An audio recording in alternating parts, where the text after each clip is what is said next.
今時今日中共領導人人設標準，注定未來中國國運必然面對無能阿斗、政治騙子、野心家等領導人上台，完全不懂馬克思主義雜種阿斗已第一個出現。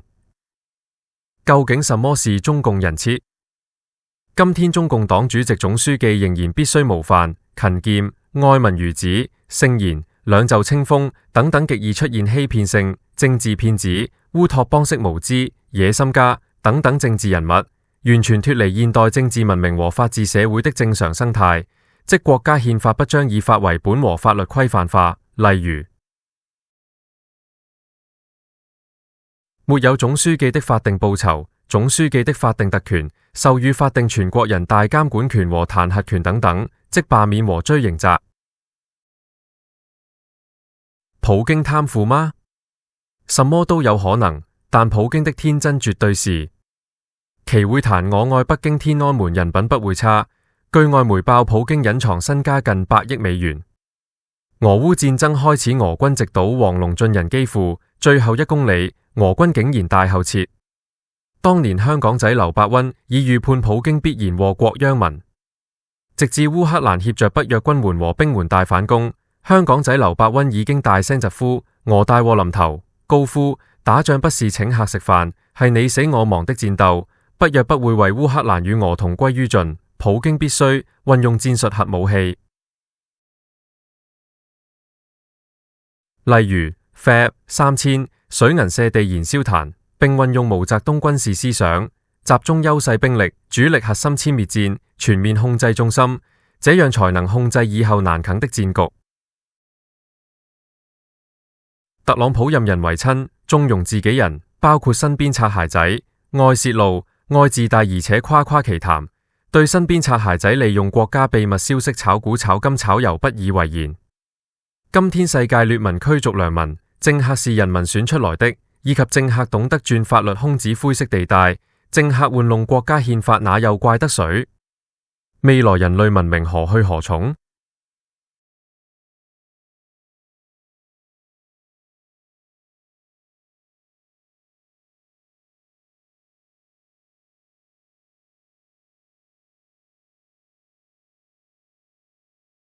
曾聽過一位90多歲四川老人說，佢阿爺說過，四川菜似粵菜係不油不辣，講究新鮮，即天府之國，魚米之鄉。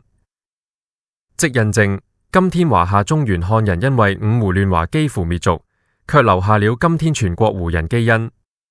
西晉未年永嘉之亂，幸得五胡16國後趙漢人以敏，成為毛澤東先輩的漢人大救星，即是留下今天中國胡漢基因共融民族。辣椒係明末傳入中國，從海路美洲經歐洲傳入中國的，及至清朝乾隆、嘉慶期間，辣椒在貴州、湖南、四川等地慢慢普及。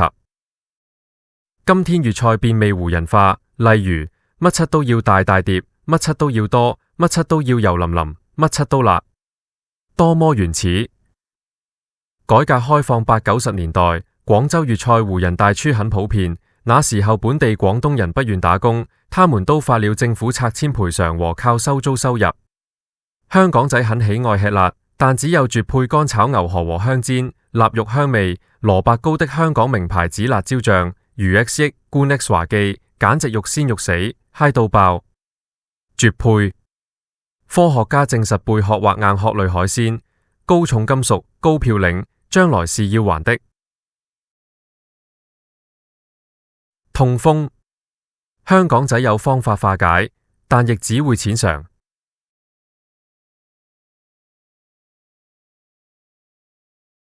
一、胡人食肆必定主打大大碟、油淋淋，再加上各種各樣紅彤彤油淋淋火鍋、燒烤串和狂喝酒勸酒，大家必然會食到餐。多麼原始飲食文化，慢慢死。凡事最基本才是最靈魂核心，好像電腦計算機0和1。粵菜靈魂，蒜、薑、南乳、甜粥、腐竹、豉油、爆炒燒肉野味、豆豉、麵豉醬等等很多丟失不用了。以前在一家小小飯店吃過用麵豉醬蒸河鮮，它的味道一絕，可惜老闆自過世。今天所謂名貴新派粵菜，特別各種爆心刺肚烹調手法。簡直垃圾，因為他們只靠名貴食材而不講究廚藝和配搭。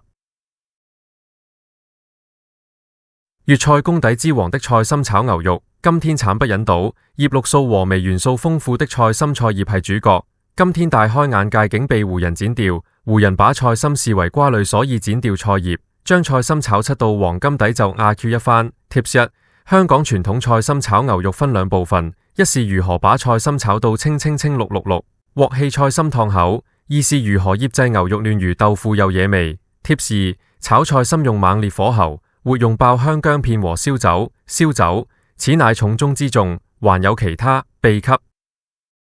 另外湖人炒飯簡直不忍卒睹，大着生油大雜燴配料全放鑊上爆炒，一鑊炒，甚至放上各種各樣不知名調味料，唔生岩有鬼，這簡直惡搞粵菜炒飯。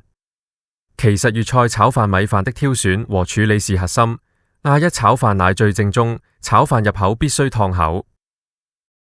順便一提，香港仔早就指出香港是福地，意思是說雜種和奶孩王如何無能反治，香港永遠會生金雞蛋地方。目前香港房地產已見底，即使將來中港股市有災難。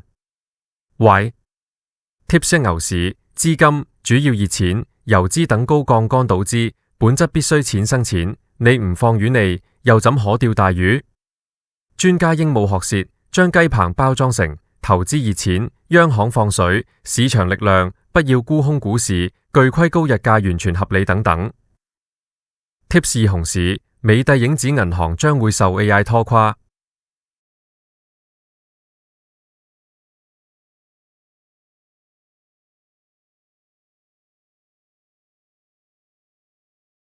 美國滯脹以及高失業。喂，2026年底熊市嗎？2027年熊市嗎？ Coming soon。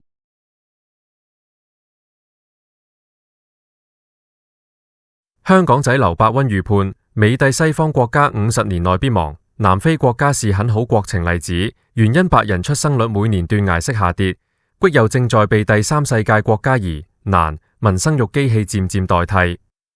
人類文明的天花板，所謂西方文明三巨擘：一、言論自由；二、個人主義；三、以法為本等等，是絕對不符合有色人種國家國情。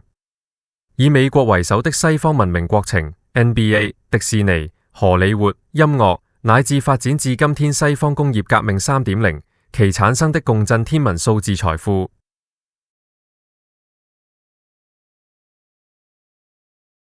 即形成今天的美元霸權。可惜今天美帝西方國家50年內必亡，西方白人將會成為少數民族。100年後人類亦可能沒有西方白人了。中華文明當然是民以食為先的粵菜文化文明，世界第一，新鮮清淡隨工藝世界第一。今天所謂乾炒牛河是考大廚必須一道菜，然而老師傅是考菜心炒牛肉，可惜失傳了。順便一提，真正黃金底是指牛腩炒米粉，其米粉底部必須煎成金黃色，像飯焦，米粉上面炒到油糯彈牙，然後再鋪上濃腩汁和入口即化開的牛腩，人間美食。一、香港仔2年前預判，擁有600億美元身家的特朗普只不過是一個典型無賴的國家主義者，不是什麼新門羅主義。他向全世界發動的所謂貿易戰爭，其戰略意圖好簡單：美國必須衰退週期，再要衰退週期，然後鳳凰涅。你們全世界債權國必須攬住38億美元國債一齊死，攬住一齊死，這樣美國才可以浴火重生。美國再偉大，典型國家主義者，功成身退，歐趙元松。二、60、70年代中蘇交互爆發大規模邊境軍事衝突，最後蘇修，即當時無定性蘇聯特權資產階級與中共政治意識形態路線衝突，大敗。赫魯曉夫惱羞成怒，陳兵8萬整條中蘇邊境，準備大舉入侵中國。毛澤東當然不是吃素，發動號召全國全民皆兵、備戰、備荒、深挖洞、廣積糧等等，向赫魯曉夫發出了明確訊息：中國人民唔怕你蘇修，夠膽放馬過來。事實上，那個60、70年代，中國一些愛國有識之士不明白毛澤東為啥不先解決人民買食物要用糧票問題，又何必如此勞民傷財搞核武器、氫彈、火箭導彈、萬噸油輪、人造衛星、人造胰島素等等太多了。三，看看今天伊朗神棍能夠學毛澤東一半，丟掉幻想，準備鬥爭，就沒有今天被美帝一鍋端、死無全屍的可悲下場了。事實上，美帝西方國家已經給他們呢班神棍足足3年未雨綢繆做足戰爭的準備，包括製造核武器。今次神棍死有餘辜。今天伊朗何去何從？伊朗新強硬領導人，伊朗伊斯蘭革命衛隊前指揮官拉里賈尼會否被特朗普打怕嚇怕了？特朗普黑社會作風簡單粗暴，邊個唔聽話斬手？斬手！看看你們大佬的下場。那麼今天看看習總身上又會否可能發生政治騙子、神棍死有餘辜局面呢？ Coming soon, coming soon。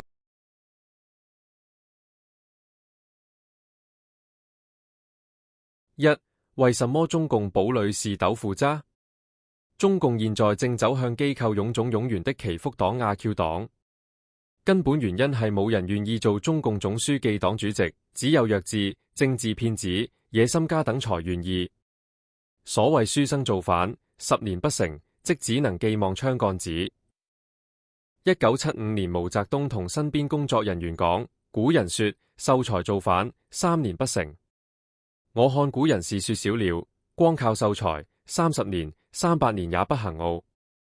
因為秀才有2個通病，一是說得多，做得少，向來是君子動口不動手。2. 為什麼說毛澤東徹頭徹尾馬克思主義者？好簡單，馬克思主義世界觀就係奮勇前進、改革、挑戰弱肉強食、霸凌、舊世界秩序等等。今天人類發展文明不停前進，不停演變高階的良性競爭、壟斷保障法律、物競天擇、適者生存等等。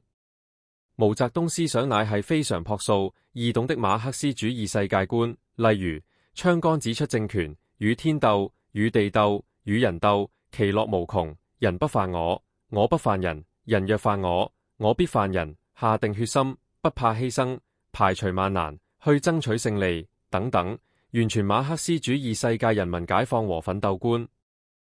3. 習總和魏雙雙披着馬克思主義外衣，站上道德高地叫囂，不要反擊報復，要和平，世界不要弱肉強食，不要霸凌，即阿媽係女人。